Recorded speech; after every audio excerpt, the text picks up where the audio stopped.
Salut, c'est Lado Vintage et je reviens aujourd'hui avec une nouvelle vidéo. Donc j'ai envie de tester un concept. Alors je sais pas trop si ça va être, si on peut appeler ça un tag ou je sais pas.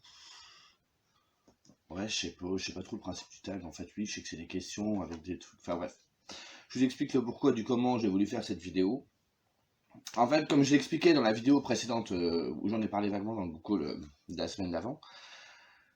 Comment dire ça? Je vous expliquais qu'il y avait plusieurs catégories de livres. Enfin, perçu par le lecteur. Vous savez, il y a les lectures qu'on a appréciées, les lectures qu'on n'a pas aimées, qu'on a détestées, enfin bref.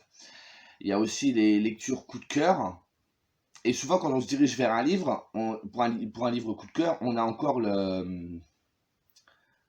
plus ou moins l'histoire en tête parce que ça nous a vachement marqué. Moi, j'ai remarqué, alors je parle en mon nom, j'ai remarqué aussi qu'il y a certains livres, quand moi j'en parle, rarement cela dit, hein, mais quand j'en parle avec quelqu'un qui me dit ah Steve là t'as bien aimé et tout, que je présente un livre, je vais dire ah Steve là, qu'est-ce que c'était bien, qu'est-ce que j'ai rigolé ou qu'est-ce que j'ai pleuré en lisant ce livre-là. Et avant même de parler de l'histoire, on met en avant le ressenti, l'émotion en fait.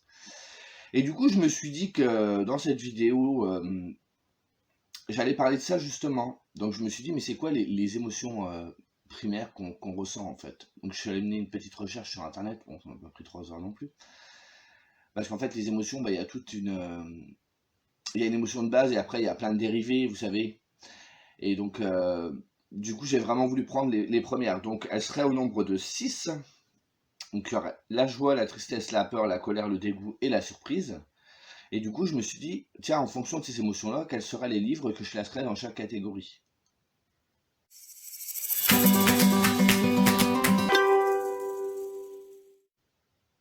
Donc, on va commencer avec la joie.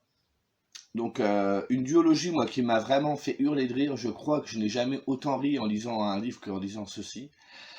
Donc c'est Apocalyptique de Charlotte Marin, donc issu aux éditions XO Éditions. Et la suite, c'est Mensonge d'une nuit d'été, édité chez Michel Lafon. Donc je vais vous faire un bref résumé, je l'ai lu il y a très longtemps, donc ça va être vraiment très bref. Donc c'est une comédie romantique. Oui, je sais, je sais. Mais avant de parler de romance et tout, c'est vraiment une comédie romantique. Donc ça va avec un personnage un peu à la Bridget Jones. Et donc c'est avec le personnage s'appelle Charlotte. Elle a une trentaine d'années, mais alors c'est une fille qui n'a que des défauts, mais en plus qui est vachement franche, mais dans le sens attachant. Et quand on commence le roman, elle est dans le lit de son amant, donc elle est critique de cinéma et elle est dans le lit d'un célèbre réalisateur. Hein, quand il y a la femme de ménage qui débarque, donc elle saute par la fenêtre, mais elle se retrouve à poil dans la rue. Donc ça commence comme ça. Elle se rend compte dans la première voiture qu'elle vient. Elle pique la veste du gars qui ouvre la voiture à ce moment-là en fait. Et elle s'en va. Mais manque de bol, quelques heures plus tard, elle va recroiser le même mec à une kermesse. Et je vous laisse expliquer le malaise. Hein, je vous laisse comprendre le malaise qu'il va y avoir. Et ça va être ça tout le roman en fait. C'est vrai que Charlotte, elle est vraiment speed, elle part dans tous les sens. Il y a une boulette à faire, le seul truc qu'il faut pas faire, elle va le faire. Même en soirée, c'est un boulet. Enfin, moi, c'est vraiment un livre qui m'a vraiment fait mourir de rire. Et ensuite, j'ai découvert qu'il y avait une suite que je me suis procuré également, et pareil. Mais quand je vous dis rigoler, c'est pas juste sourire en lisant le livre. Hein. J'étais vraiment mais mort de rire. Du coup, c'est le genre de livre qu'il faut pas lire en public. Pour vous dire, avant de commencer la vidéo, j'ai relu quelques lignes, je rigolais déjà. Faut que je les relise, faut absolument que je les relise de toute façon. Et qu'est-ce que je veux dire? Le personnage, Charlotte Marin, en fait, vous le connaissez tous, sans vous en rendre compte. Parce qu'elle est avant tout, en plus d'être auteure, elle est chanteuse. Donc elle a sorti 3 albums, 3 ou 4. 3 albums, je crois. Pareil, c'est des chansons d'humour un peu décalées. Enfin, c'est très drôle, c'est sur la vie quotidienne, mais c'est vraiment bien tourné et c'est vraiment très drôle. Moi, je connais les chansons par cœur, c'est pour vous dire. Mais c'est avant tout une actrice. Et elle est comédienne de doublage. Et c'est elle qui double, donc Sharon Mara, c'est celle qui double Catherine Hegel, entre autres, dans Grey's Anatomy. Donc vous voyez, vous la connaissez. Et franchement, c'est une petite pépite. Ils sont sortis en poche. Je vais mettre ça là, comme ça je vous mettrai une petite insert. Ils sont sortis en poche et c'est vraiment du bonheur en barre. Vous avez un petit coup de mou, vous savez pas quoi lire, vous dites ça, c'est léger, vous voyez, c'est très petit, c'est écrit gros, ça se lit très vite, mais alors c'est un moment de pur bonheur, on est mort de rire, c'est génial. Et c'est pas cucu la praline du tout.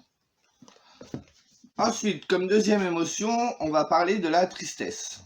Alors, moi je suis quelqu'un qui peut lire des livres, mais je vais pas être aussi sensible devant un livre que devant un film. Un film va me faire pleurer beaucoup plus facilement parce que si il y a tous les artifices comme la musique et tout ça, le jeu des acteurs, là avec un livre c'est un petit peu plus compliqué. J'arrive d'avoir, je vais pas dire de me mettre à chialer, mais d'avoir un peu les larmes aux yeux sur certains livres et encore, je trouve que maintenant avec l'âge, je me laisse aller plus facilement.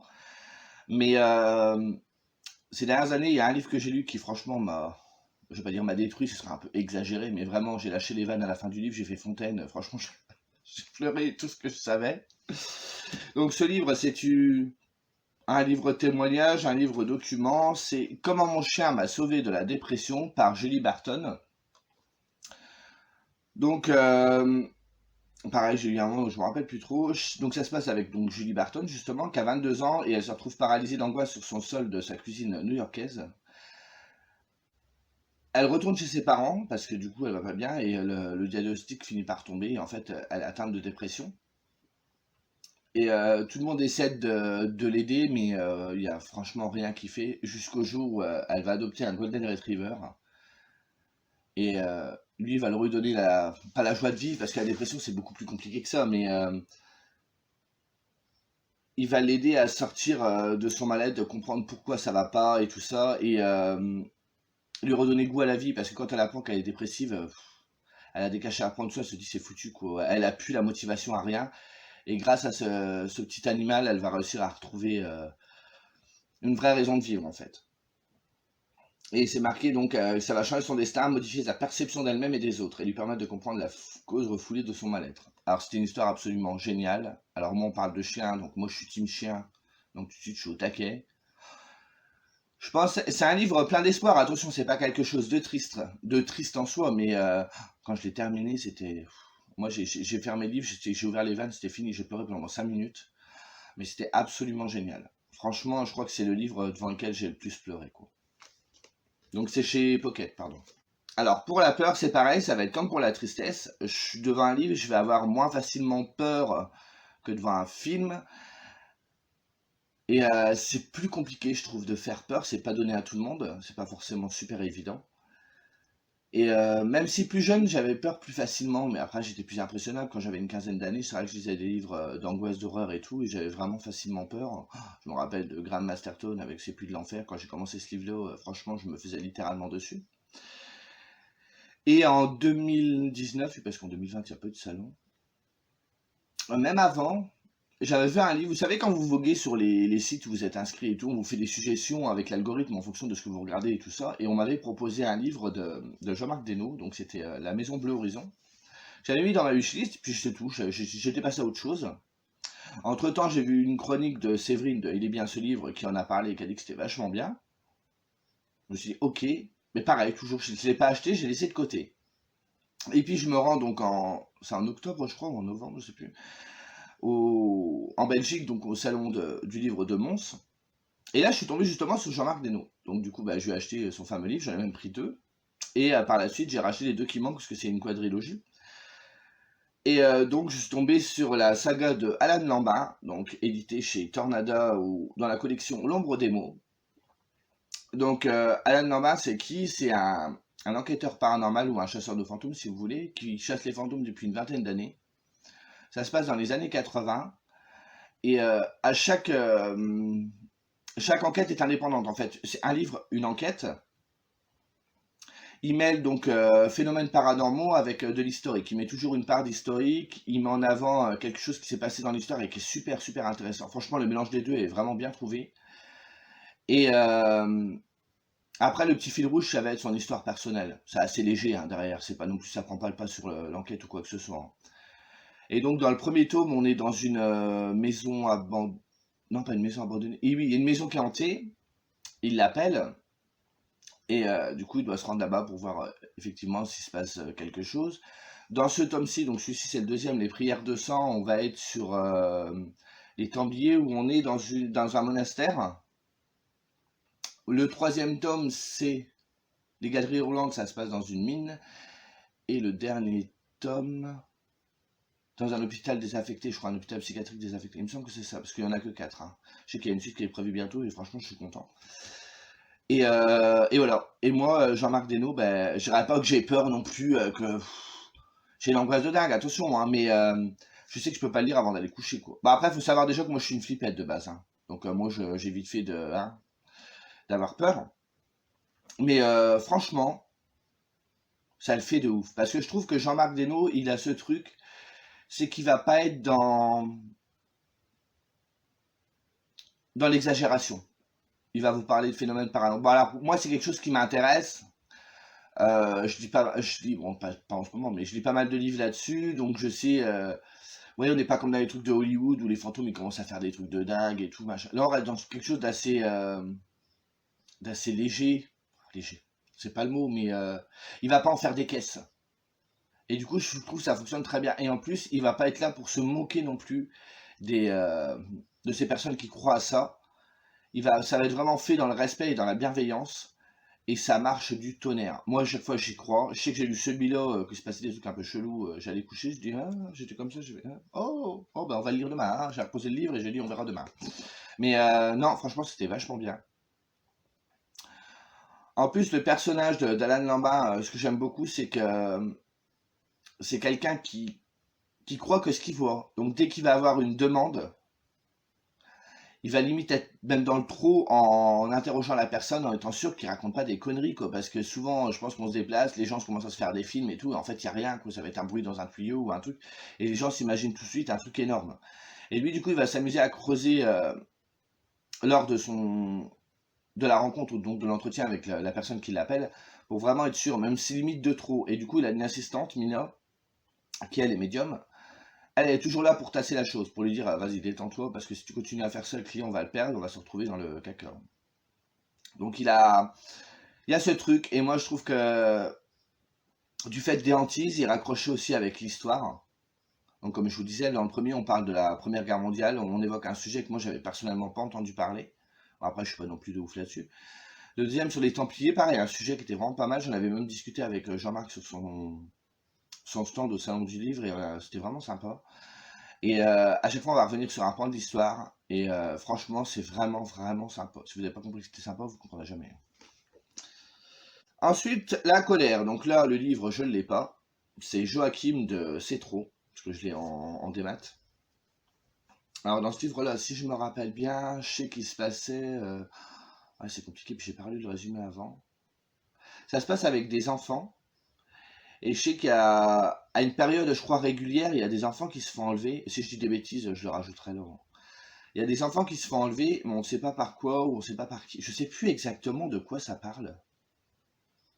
Mais il y a une histoire plus ou moins de monstre.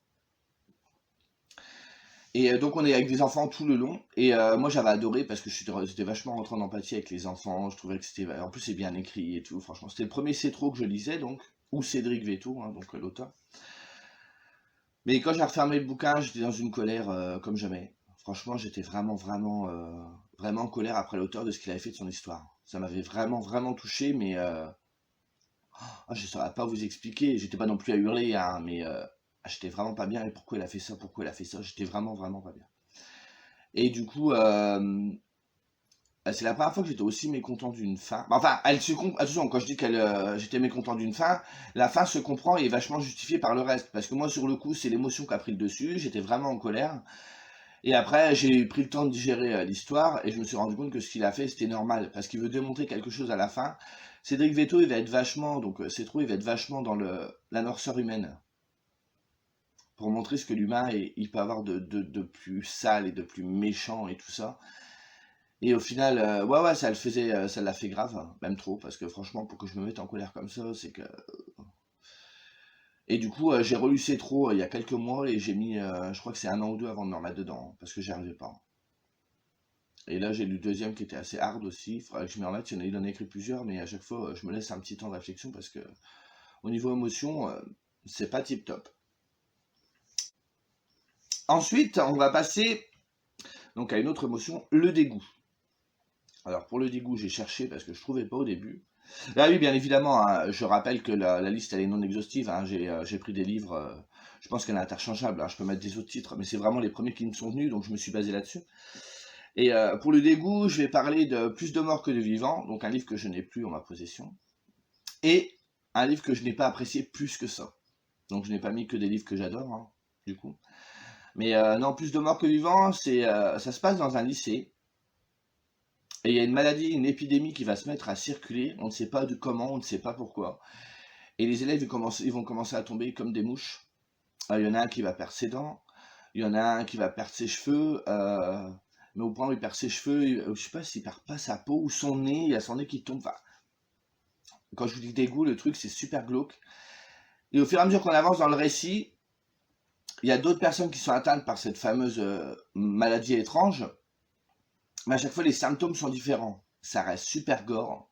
Franchement, c'est gore de fou parce que moi, au fur et à mesure que j'avançais dans le livre, waouh, c'était de plus en plus dégueulasse. Mais après, bon, l'histoire en soi, bon, on n'est pas là pour ça, mais autant vous le dire.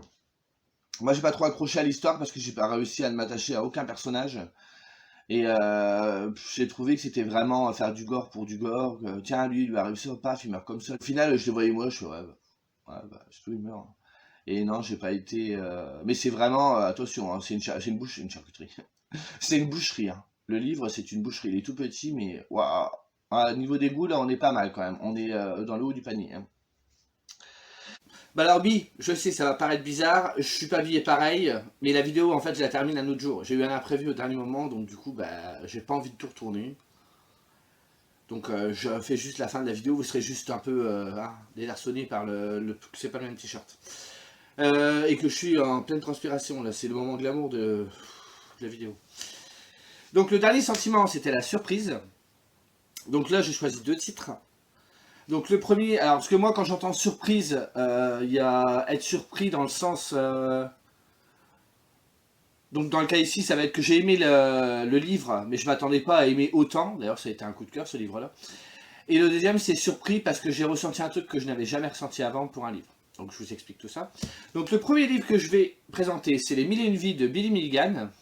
Donc c'est Daniel Case. Case, non? Je sais pas. Donc chez le livre de poche. Donc Daniel Case, c'est celui qui a écrit Des fleurs pour Algernon, qui est super connu. Et ici, donc moi j'ai lu ce livre-là suite à la sortie du film Split, donc il y a 2-3 ans, je sais plus. Et en fait, je voulais lire le livre avant de voir le film qui a été inspiré du personnage donc, de Billy Milligan. La partie là, donc ce livre c'est une biographie. Donc c'est Daniel Case qui est un psychologue, psychiatre, je ne sais plus. Attendez. Il a un diplôme en psychologie, voilà. Et il a eu des entretiens donc avec Billy Milligan et du coup tout est retranscrit dans ce livre-là. Billy Milligan, c'était un homme qui était atteint de TDI, donc de troubles dissociatifs de l'identité, et il avait en tout 24 personnalités. Donc c'est quand même un cas extrêmement rare. Et moi, en fait, tout ce qui est psychologie, psychiatrie, tout ça, c'est quelque chose qui m'intéresse énormément. Et du coup, je me suis dit, je vais lire ce bouquin-là, et la TDI, c'est quelque chose qui me fascine, hein. Je trouve ça extraordinaire de savoir que l'esprit... que le cerveau peut protéger un individu tout. Enfin, je peux pas rentrer dans les détails, je ne suis pas psychologue, je ne suis pas psychiatre, donc je n'aurai pas les termes qu'il faut. Mais c'est quelque chose qui me fascine absolument. Et du coup, dans ce livre-là, quand le livre commence, Billy Milligan, il a arrêté, parce qu'il y a une femme qui a porté plainte contre lui pour viol. Donc il est interrogé par les flics et tout ça, et il lui demande ce qu'il a fait, pourquoi, et lui, il n'est pas au courant. En fait, il fait, je comprends pas ce qui se passe, il sait pas ce qui se passe. Et au bout d'un moment, les flics commencent à douter, ils se disent, mais c'est vrai, le mec a l'air de dire la vérité, quoi. C'est vraiment bizarre. Et en fait, c'est là qu'on va découvrir en creusant un peu que voilà, il a des troubles de l'identité et que du coup, c'est une autre de ses identités qui a violé la femme. Donc lui ne peut pas s'en souvenir. Donc si vous voulez un peu plus de renseignements, mais je pense que vous connaissez quand même, vous renseignez sur internet, sur la TDI en fait. Et du coup, dans la première partie du roman, on va revoir toute sa vie, non, toute sa vie depuis qu'il est jeune jusqu'au moment où justement il est arrêté par les flics, et ensuite on verra la suite. C'est un livre qui m'intéressait, mais franchement, c'est quand même un petit pavé, il fait quand même 600 pages. Je l'ai littéralement bouffé. J'ai trouvé que c'était fascinant, c'était super intéressant. Et j'ai d'ailleurs été donc du coup surpris parce que je pensais pas aimer autant. Mais franchement, j'étais dans le livre, mais j'étais vraiment à fond, quoi. Je trouve que c'est à lire. Franchement, Des fleurs pour Algernon, c'est génial, mais celui-là est vraiment très bien aussi, hein. D'ailleurs, il y a la suite, c'est Les Mille et une guerres de Billy Milligan que je n'ai toujours pas lu. Et le deuxième livre, alors là ça va être autre chose. Bon, maintenant vous le savez, hein, vous savez que j'adore cette autrice. Donc c'est Mireille Calmel, Le Bal des Louves, donc tome 1 et tome 2 ici aux éditions France Loisirs. Et j'ai choisi ce livre-là, alors du coup je vais peut-être vous dire avant de quoi ça parle. Je vais peut-être vous lire le résumé parce que je l'ai lu il y a au moins 15 ans, je m'en souviens plus. Donc je vais vous lire le résumé, ce sera plus simple. Donc je vous lis le résumé du premier tome. Donc décembre 1500. Parce qu'Isabeau s'est refusé à lui, le seigneur François de Chazeron fait pendre son mari, la viole, la marque au fer rouge et la fait jeter au loup. Mais le loup ne touche pas à cette fille brisée, elle est des leurs. On dit qu'elle leur parle et que les soirs de pleine lune, elle se transforme. Tous la croient morte et pourtant Isabeau a survécu. Cachée dans la forêt, à la tête de sa meute, elle n'a qu'un seul mot à l'esprit, vengeance. Isabeau, superbe et émouvante, endurcie par les épreuves mais au cœur généreux, nous entraîne dans des souterrains d'une forteresse auvergnate aux salles de bal du Louvre, de la cour des miracles à celle de François Ier, des prophéties d'un enfant qui deviendra Nostradamus à la recherche de la pierre philosophale. Donc Mireille Calmel écrit toujours de l'historique. Elle met toujours en avant des femmes fortes. Et ce qui est super intéressant, je trouve, avec cette autrice-là, c'est qu'on est quand même au Moyen-Âge. Donc la place des femmes au Moyen-Âge, hein, autant vous dire que c'était pas la meilleure. Mais elle arrive pourtant à pas en faire des êtres totalement soumis, totalement faibles. Elle arrive à en faire vraiment des personnalités fortes, quoi. Et j'avais littéralement adoré cette duologie qui était vraiment géniale. La fin du tome 1, je m'en souviens. Il faudra que je les relise d'ailleurs, parce que ça fait des années que je dis que je dois la lire et je le fais pas. La fin du tome 1, mais elle était haletante, mais c'était un truc de dingue. Et où est la surprise, c'est quand j'ai terminé le deuxième tome, je devais avoir, je sais pas, 17, 18 ans, donc ouais, il y a une vingtaine d'années, quoi. Et quand je suis arrivé à la fin du deuxième tome, c'est la première fois dans ma vie de lecteur que j'avais une boule au ventre et une boule à la gorge. Parce que je l'ai fini dans un lieu public en plus, donc hein, on restait pudique, on ne montre pas ses émotions, sinon je pense que j'aurais chialé. C'est la première fois que j'avais peur de dire au revoir à des personnages, mais franchement c'était vraiment la première fois, quoi. Ça m'est arrivé depuis, mais là je crois que ça m'était jamais arrivé autant de m'impliquer, et franchement j'avais l'impression qu'ils étaient avec moi, qu'ils étaient là. Et quand je suis arrivé sur les dernières pages, c'était même pas... L'histoire était triste en soi, t'arrives à la fin d'une histoire, c'est toujours un peu triste de quitter ces personnages quand t'as vraiment apprécié. Mais là, je sais pas, il y avait quelque chose qui fait que j'avais vraiment pas envie de leur dire au revoir, et... Ah, je m'en souviens encore, et quand les dernières pages ont défilé, j'ai fermé le livre, et là j'ai eu un moment de flottement où je me suis dit, mais non, j'ai pas envie, quoi. Et j'ai été surpris franchement par le fait d'avoir autant été pris à partie par le récit, en fait. Et franchement, mais franchement, il faudrait que je relise de là-dedans parce qu'il y a quand même, pareil, ça c'était un coup de cœur.